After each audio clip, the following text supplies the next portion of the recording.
الحمد لله رب العالمين والعاقبة للمتقين والصلاة والسلام على سيد الأنبياء والمرسلين وعلى آله وأصحابه وأتباعه وأزواجه وذرياته وعلماء أمته أجمعين.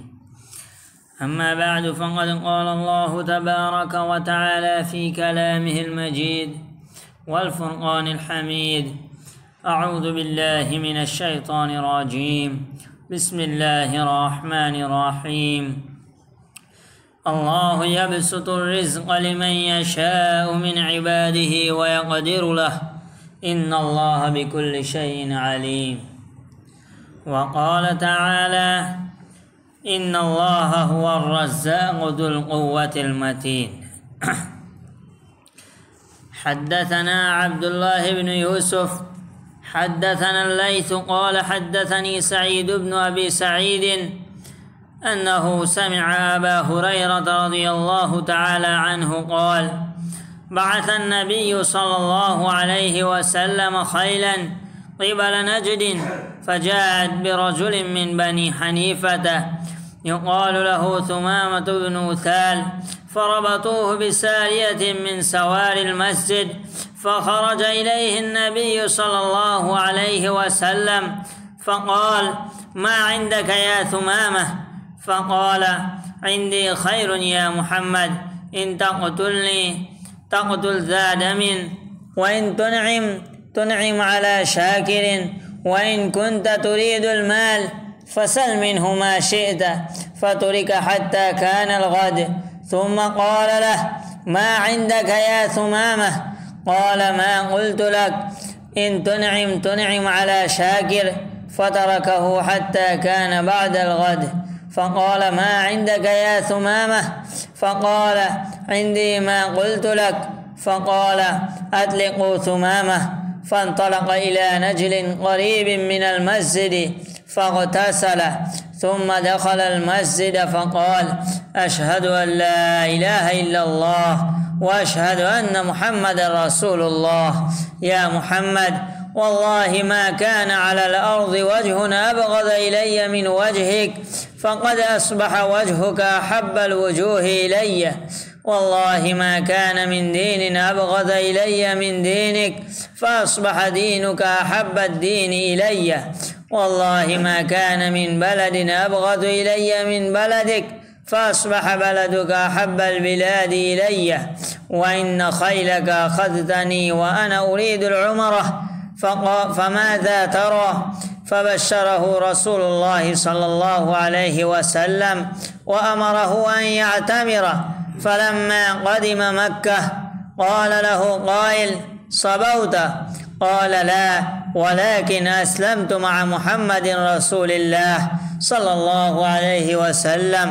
ولا والله لا يأتيكم من اليمامة حبة حنطة حتى يأذن فيها النبي صلى الله عليه وسلم. رواه البخاري. صدق الله العظيم وصدق رسوله النبی الکریم۔ محترم اور معزز سامعین کرام، میں نے آپ حضرات کے سامنے ابھی بخاری شریف کی ایک حدیث بیان کی جس میں حضرت ثمامہ رضی اللہ تعالی عنہ کے اسلام قبول کرنے کا واقعہ ہے۔ حضرت ثمامہ رضی اللہ تعالی عنہ سرداروں میں سے تھے، اور نبی کریم صلی اللہ علیہ وسلم نے جب چند سواروں کو بھیجا تو وہ قبیلہ بنو حنیفہ کے ثمامہ بن اثال نامی کو پکڑ لائے، اور ان کو پکڑ کر مسجد نبوی کے ستون کے ساتھ باندھ دیا۔ نبی کریم صلی اللہ علیہ وسلم جب باہر تشریف لائے تو نبی کریم صلی اللہ علیہ وسلم نے پوچھا کہ ثمامہ آپ کیا سمجھتے ہیں؟ میں تیرے ساتھ کیا معاملہ کروں گا؟ تو حضرت ثمامہ نے کہا کہ محمد صلی اللہ علیہ وسلم میرے پاس خیر ہے، اس کے باوجود اگر آپ مجھے قتل کر دیتے ہیں تو آپ نے ایک خونی کو قتل کیا، اس لیے کہ اس سے پہلے جو جنگیں ہوئی تھی اس میں حضرت ثمامہ رضی اللہ تعالی عنہ نے، چونکہ اس وقت مسلمان نہیں ہوئے تھے تو مسلمانوں کے خلاف جنگ کی تھی، اس لیے جب نبی کریم صلی اللہ علیہ وسلم نے دریافت کیا کہ آپ کیا سمجھتے ہیں میں آپ کے ساتھ کیا کروں گا، تو جواب دیتے ہوئے یہ کہا کہ میں خیال لے کر آیا ہوں، البتہ آپ اگر مجھے قتل کر دیتے ہیں تو آپ ایک خونی کو قتل کریں گے، اور اگر آپ مجھے چھوڑ دیتے ہیں تو حضرت ثمامہ فرماتے ہیں کہ میں احسان کرنے والوں کو نہیں بھولتا ہوں، یعنی احسان کرنے والوں کے ساتھ اچھا معاملہ کرتا ہوں۔ بہرحال یہ پہلے دن نبی کریم صلی اللہ علیہ وسلم نے پوچھا، پھر دوسرے دن نبی کریم صلی اللہ علیہ وسلم نے واپس پوچھا کہ آپ کا کیا خیال ہے، میں آپ کے ساتھ کیا کروں گا؟ تو حضرت ثمامہ نے کہا کہ میں وہی کہتا ہوں جو کل کہا تھا کہ اگر آپ مجھے چھوڑ دیتے ہیں تو میں احسان کرنے والوں کا بدلہ احسان کرنے والوں کو بھولتا نہیں ہوں۔ نبی کریم صلی اللہ علیہ وسلم کو حضرت ثمامہ نے یہ بھی کہا کہ اگر آپ مال چاہتے ہو تو آپ جتنا چاہو اتنا دے دیں گے، اس لیے کہ وہ سرداروں میں تھے۔ بہرحال یہ دوسرا دن ہوا، پھر تیسرا دن آیا، نبی کریم صلی اللہ علیہ وسلم نے پھر وہی پوچھا کہ آپ کا کیا خیال ہے؟ حضرت ثمامہ رضی اللہ تعالیٰ عنہ نے پھر وہی جواب دیا۔ اس کے بعد نبی کریم صلی اللہ علیہ وسلم نے ان کو چھوڑ دیا۔ جب نبی کریم صلی اللہ علیہ وسلم نے ان کو چھوڑ دیا تو جو قریب میں کنواں تھا وہاں گئے، اور وہاں جانے کے بعد غسل کیا، پھر واپس آئے اور اسلام قبول کر لیا۔ نبی کریم صلی اللہ علیہ وسلم نے نبی کریم صلی اللہ علیہ وسلم کو حضرت ثمامہ رضی اللہ تعالیٰ عنہ کہتے ہیں کہ خدا کی قسم کل تک آپ سے زیادہ مبغوض چہرہ میرے لیے کوئی نہیں تھا، یعنی سب سے زیادہ میں کسی پر کھپا ہوتا تھا تو نبی کریم صلی اللہ علیہ وسلم پر، اور آج میرے لیے آپ سے محبوب چہرہ کوئی نہیں ہے۔ میں کل تک اس دین سے یعنی دین اسلام سے جتنا مبغوض تھا کسی اور مذہب سے نہیں تھا، اور آج جتنی محبت دین اسلام سے کرتا ہوں کسی اور سے نہیں کرتا۔ اور تیسری بات کہی کہ میں نبی کریم صلی اللہ علیہ وسلم کے وطن سے جتنا بغض رکھتا تھا وہ کسی اور سے نہیں رکھتا تھا، اور آج اور اب میں جتنی محبت نبی کریم صلی اللہ علیہ وسلم کے بلاد سے کرتا ہوں کسی اور بلد سے نہیں کرتا۔ تو حضرت ثمامہ رضی اللہ تعالیٰ عنہ اسلام لے آئے، اور پھر نبی کریم صلی اللہ علیہ وسلم کو کہا کہ جب آپ کے ساتھیوں نے مجھے گرفتار کیا تھا اسی وقت میں نے عمرہ کی نیت کر لی تھی، آپ کا کیا خیال ہے؟ نبی کریم صلی اللہ علیہ وسلم نے حضرت ثمامہ کو خوشخبری سنائی اور عمرہ کرنے کا حکم دیا۔ جب حضرت ثمامہ رضی اللہ تعالی عنہ عمرہ کرنے کے لیے مکہ معظمہ گئے تو وہاں لوگوں نے یہ کہا کہ صبوت، کہ تم نے اپنا دین چھوڑ دیا۔ تو نبی کریم تو حضرت ثمامہ رضی اللہ تعالی عنہ نے فرمایا کہ خدا کی قسم میں نے دین چھوڑا نہیں ہے بلکہ میں محمد صلی اللہ علیہ وسلم کے ساتھ ایمان لے آیا ہوں۔ اور پھر قسم کھا کر کہا کہ خدا کی قسم اب تمہارے یہاں یمامہ سے گیہوں کا ایک دانہ بھی اس وقت تک نہیں آئے گا جب تک کہ نبی کریم صلی اللہ علیہ وسلم کی اجازت نہ ہو۔ یہ حدیث آج ذکر کرنے کا ایک مقصد ہے، اور دوسرا جو اس حدیث کے ذہن میں بیان کرنا ہے، ایک تو یہ کہ اس واقعے سے پتہ چلتا ہے کہ اسلام کتنا خوبصورت مذہب ہے، اس لیے کہ اس واقعے میں کوئی اور چیز کا، اس حدیث میں کوئی اور چیز کا تذکرہ نہیں ہے کہ حضرت ثمامہ کے ساتھ نبی کریم صلی اللہ علیہ وسلم نے کوئی اور خاص برتاؤ کیا اور نہ اسلام کی دعوت دی ہو، اس کا ذکر ہے۔ حضرت ثمامہ رضی اللہ تعالی عنہ مسلمانوں کے اخلاق سے متاثر ہوئے، اس حدیث سے پتہ چلتا ہے، اس لیے کہ کوئی اور چیز کا تذکرہ نہیں ہے کہ کچھ کہا ہو وغیرہ، صرف اتنے سوال کیے پہلے دن، پھر دوسرے دن، پھر تیسرے دن چھوڑ دیا، اور جیسے ہی حضرت ثمامہ رضی اللہ تعالیٰ عنہ کو چھوڑا وہ غسل کرنے گئے اور پھر ایمان لے آئے کہ حضرت ثمامہ رضی اللہ تعالیٰ عنہ نے مسلمانوں کے اخلاق دیکھے۔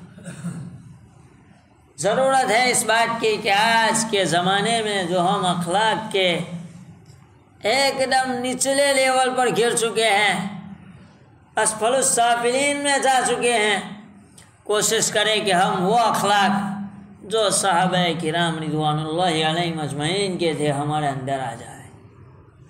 یہ تو ضمنی بات تھی۔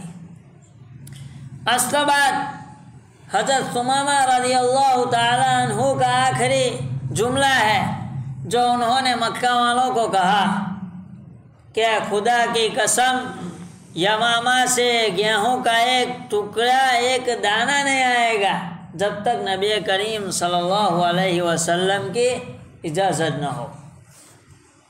اس سے پتہ چلتا ہے کہ اگر کوئی شخص ظلم کر رہا ہے خصوصاً مسلمانوں پر تو ان کے ساتھ بائیکاٹ کا معاملہ کرنا چاہیے، اور تفصیل کا موقع نہیں ہے، آپ ہم سے زیادہ اس بات کو جانتے ہیں اور مانتے ہیں کہ آج فلسطین کے مسلمانوں پر کیا ظلم ڈھایا جا رہا ہے۔ ایسے ویڈیو آ رہے ہیں کہ انسان دیکھ نہیں پاتا ہے، اور امریکہ کا ان کا سپورٹ ہے، یہ بھی آپ جانتے ہیں۔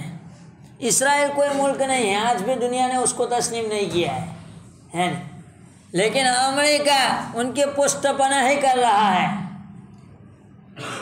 جو کبھی انسانیت کے حامی ہو کر مسلمانوں پر اور دین اسلام پر حملہ کرتے ہیں کہ عورتوں کو قید خانہ بنا کر رکھا ہے، عورتوں کو گھر سے باہر نہیں نکلنے دیتے ہیں وغیرہ وغیرہ، اور ابھی وہ کتنی ماؤں اور بہنوں پر ظلم کر رہے ہیں۔ تو ہماری ذمہ داری ہے، ایک تو مسلمان ہونے کے اعتبار سے ایمانی ذمہ داری ہے کہ ہم ان کی مصنوعات کا بائیکاٹ کریں، اور وہ کون سی چیزیں آپ ہم سے زیادہ جانتے ہیں۔ ہمارے اکابرین نے اس بات پر زور دیا ہے، اور کیا پتہ کہ ہم کوئی کولڈ ڈرنکس نہیں پئیں گے تو کیا ہمارا کچھ جانے والا نہیں ہے، اور اس کولڈ ڈرنک کے نتیجے میں وہاں جو گولی اور بم بنتے ہیں کہیں ہمارے نام پر شمار نہ ہو جائے، ہے نہیں۔ تو ایک تو اس چیز کا بائیکاٹ کرنا ہے بحیثیت مسلمان۔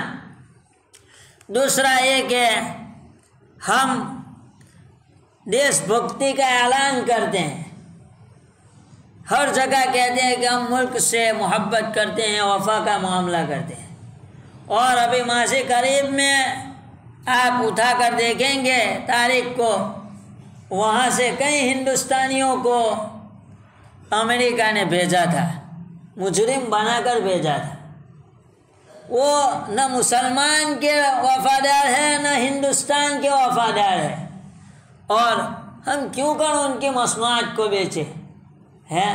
ہم اگر ہندوستان میں بننے والی چیزوں کو بیچتے ہیں تو اس سے ہندوستان کی اکانومی بڑھے گی، اور یہ بھی ہمارے لیے ضروری ہے، فائدے کی چیز ہے۔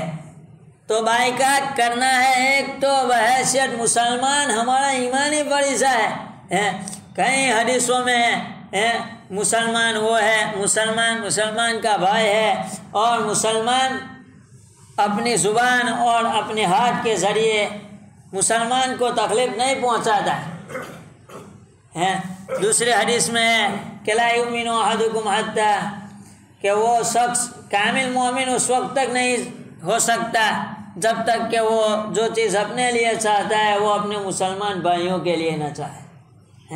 ہم اپنے لیے چاہتے ہیں کہ ہم پر ایسی بمباری اور گولیاں ہو، تو ہم کیسے یہ برداشت کر سکتے ہیں کہ ہمارے بھائیوں پر ظلم ہوتا ہو؟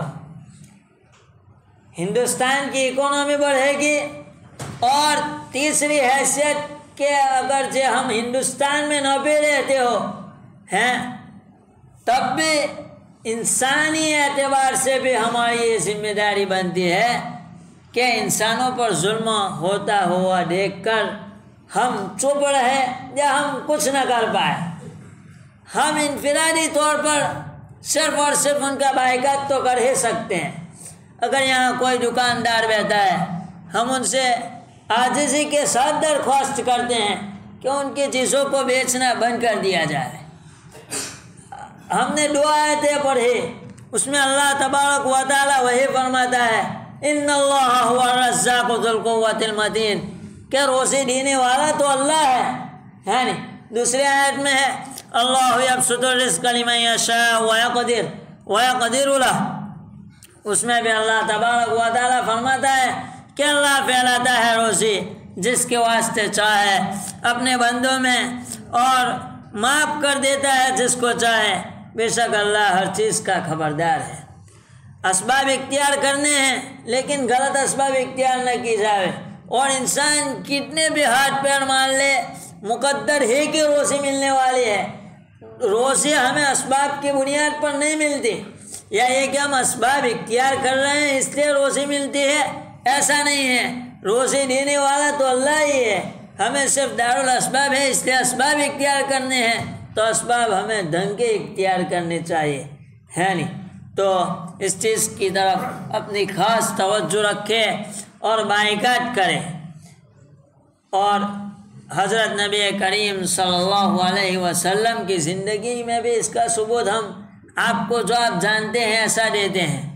حضرت حلیمہ سعدیہ رضی اللہ تعالی عنہ اور ان کے ساتھ دوسری عورتیں مکہ مکرمہ آنے کے لیے نکلی تھی، اس لیے کہ عرب کا دستور تھا۔ 2-5 منٹ دیر ہوئے ہیں نہیں، لیکن اہم موضوع ہے کہ عرب کا دستور تھا کہ وہ چھوٹے بچوں کو دودھ پلانے کے لیے دیہاتوں میں بھیجتے تھے تاکہ انسان کا اچھی طرح نشو و نما ہو سکے بچے کا۔ تو حضرت حلیمہ سعدیہ رضی اللہ تعالیٰ عنہ کی سواری کمزور تھی، اور وہ خود غریب خاتون تھی، ہے نہیں؟ تو لوگوں نے، مالداروں نے اپنے بچے ان کو نہیں دیے، اور جب آخر میں کوئی نہیں ملا تو حضرت حلیمہ سعدیہ نبی کریم صلی اللہ علیہ وسلم کو لے گئی، اور جیسے نبی کریم صلی اللہ علیہ وسلم حضرت حلیمہ سعدیہ رضی اللہ تعالیٰ عنہ کے پاس گئے، وہاں سے ان کی اتنی تیز رفتار ہو گئی اور پھر قحط پڑا، اور صرف ان اونٹنیوں اور بکریوں کو دودھ آتا تھا جو حضرت حلیمہ سعدیہ کی تھی۔ دوسرے لوگوں نے اسباب بھی اختیار کیے تھے کہ وہاں جہاں حضرت حلیمہ سعدیہ جہاں بکریاں چراتی ہیں تو ان کے چرواہوں کو کہا کہ تم بھی وہاں بکریاں چراؤ، لیکن چونکہ وہاں کسی اور چیز کی برکت تھی، اور حضرت حلیمہ سعدیہ رضی اللہ تعالیٰ عنہ کو وافر مقدار میں روزی ملتی تھی، ہے نا۔ یہ تو ایک واقعہ ہے جو آپ کے سامنے پیش کیا ہے کہ ہم اسباب اختیار کر لے تو صحیح طریقے سے کرے، اور بس روزی دینے والا اللہ ہے نا۔ اگر ہم 2-4 مہینے 2-4 دن اگر ان چیزوں کا بائیکاٹ کر کے ان کو نہیں بیچیں گے تو ہم کوئی غریب ہونے والے نہیں ہیں، ہے نا۔ اور اگر ہمارے مقدر میں غریب ہونا لکھا ہے تو باوجود ہم تمام چیزیں اعلیٰ سے اعلیٰ کوالٹی کی بیچیں گے پھر بھی غریب ہو جائیں گے، ہے نا۔ اللہ تعالیٰ ہم سب کی حفاظت فرمائے۔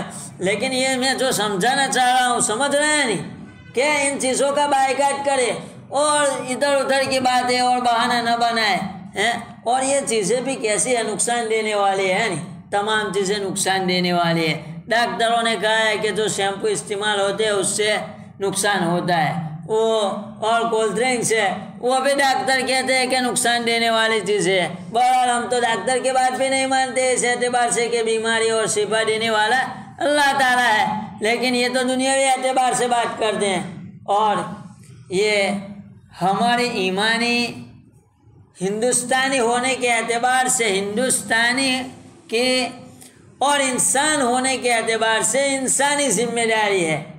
تو کوشش کریں اللہ تعالیٰ ہم سب کو عمل کی توفیق عطا فرمائے اور مظلوموں کی حمایت فرمائے۔ وآخر دعوانا ان الحمد للہ رب العالمین۔